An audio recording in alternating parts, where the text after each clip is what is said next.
자, 전 시간은, 제가 좀, 화가 나서, 그, 여러분들한테 좀, 약간 짜증 섞인 말도 했습니다. 그래도 이쁘게 봐주셔야 돼. 여러분들도 나한테 많이 하소연 하셨잖아요. 음. 그래서 이번 시간에는 여러분들 그 보험 증권, 그리고 가입 설계서, 그리고 약관, 이 없다고 하시면 지금이라도 발급 꼭 받아 보시라고, 영상을 준비해 봤습니다. 근데 왜 그럴까요, 여러분? 네. 보험, 막상 무슨 일 생기면 우리 그렇잖아요. 사고가 발생되면 막 찾는 것이 증권 찾아요. 내 보험증권 어디다 놨더라? 이렇게 많이 찾으셔. 근데 이게 또 찾으려고 보면은 이사 갈 때나 이런 이유로 해서 또 못 찾으셨어. 또 헷갈려가지고 또 어디 있는지도 몰라. 근데 문제가 분명히 있어요. 그래서 제가 오늘 그 말씀 드리려고 영상을 준비해 봤습니다. 예전에 갖고 계셨던, 처음에 이제 가입하고 나서 갖고 계셨던 그 증권들이 이제 새롭게 이제 증권들을 이제 발급받는 케이스가 있잖아요. 그런데 저도 뭐 제가 실제로 보진 않았습니다. 근데 이제 많은 저 미디어나 영상에서 보면 이런 내용도 있어서 제가 한번 말씀드려 보려고요. 가령 예를 들면 예전에 가입했던 증권에는 분명히 그 내용이 암 입원 시에 뭐 10만 원 입원 일당 이렇게 그 증권상이 되어 있는데 새로 발급받은 부분에서 보니까 암 단서가 붙어. 단서가 직접 치료 시 직접 치료가 목적일 때 10만 원 이런 식으로 문구의 차이는 분명히 있죠. 단서가 없다라는 건 뭐예요? 단서가 없다는 건 그냥 지급한다는 얘기인데 직접 치료라는 내용이 들어가면 직접 치료가 아니면 지급 안 하겠다는 거잖아요. 물론 그 사이에 약관이 바뀌었습니다. 정확한 연도는 제가 볼 수 없지만 증권에 보면 어떤 분은 단순히 암 입원비 얼마 이렇게 써 있는 옛날 약관이 있고 이제 가입하신 지 이제 얼마 안 되는 약관이 이렇게 돼 있어요. 근데 저도 그 영상을 보고 깜짝 놀랐어요. 분명히 가입했을 당시에는 다른 단서가 없었는데 어떻게 지급을 받고 나서는 그렇게 달라졌는지.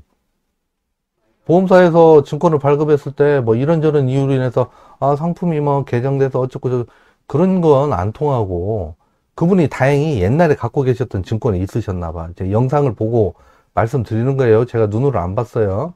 물론 이제 개인적인 생각이긴 하지만 저는 어차피 영상을 봤으니까 그 영상에 보니까 그 기존에 다행히 갖고 계셨던 증권이 또 있으셨나 봐. 비교를 해보니까 그래서 이걸 알게 된 거예요.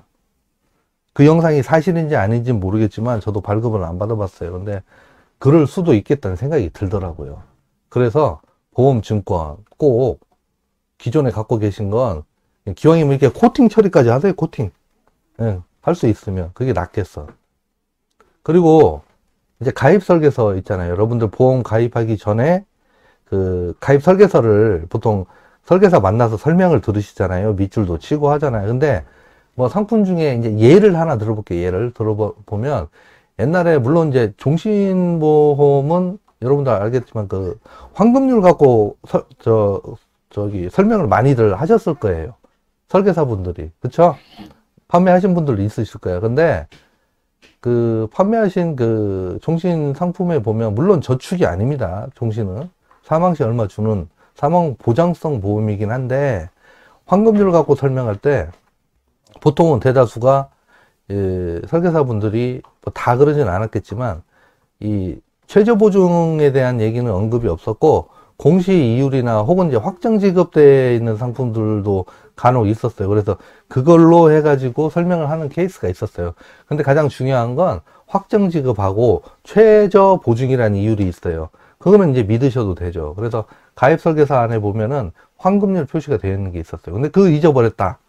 그러면 보험사에서 만약에 예를 들어서 이제 10여 년이나 몇십 년이 지난 후에 환급률이 분명히 내가 냈던 보험료보다 훨씬 더 높이 올라와야 하는데 불구하고 공시 이율로 이렇게 바뀌는 그럴 수도 있겠다는 생각이 들더라고요, 저는. 그래서 심지어 그 가입하셨을 때 설계서도 잘 챙겨 놓으시길 바랍니다. 요새는 그 전자서명이라고 해서 다 전자청약으로 다 바뀌었죠. 그래서 핸드폰으로 다 약관도 다운받고 그러는데 혹시라도 지금 제가 갖고 있는 거 가지고 계신 증권들이 만약에 없거나 하면 지금이라도 모르겠어요. 늦었을 수도 있겠지만 워낙에 그런 일이 비일비재하니까 믿을 수가 없겠더라고. 그래서 갖고 계신 증권, 가입 설계서 지금이라도 갖고 계시다면 꼭들 잘 갖고 계세요. 아울러 약관들 있죠, 약관. 여러분들 혹시 최고로 약관 갖고 계신 분 있어요? 버리지 말고 계세요. 버리지 마세요. 왜냐면 우리는 쉽게 지금 여러분들 저한테 자문할 적에도 그 약관을 보통은 저 이제 다운받아서 보잖아요.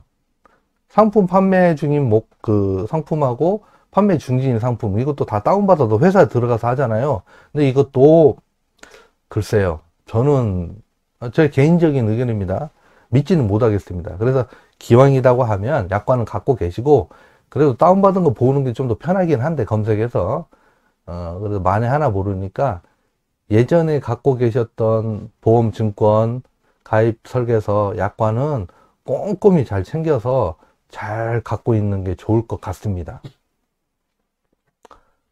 이건 아까 인터넷에서 조회해서 보는 약관도 이제 믿음이 갈 수가 없다. 그래서 약관 채자도 이제는 잘 가지고 계시라는 말씀 드려봅니다.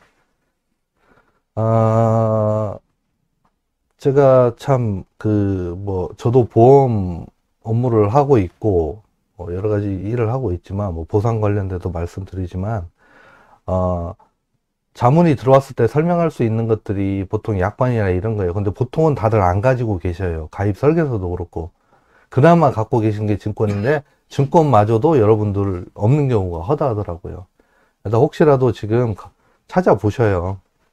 찾아보셔가지고 증권 같은 거 없으면 꼭들 발급을 다시 한번 꼭 받으시고, 예전에 가입했던 증권하고도 한번 비교해 보는 것도 방법일 수 있겠다는 생각이 들었습니다.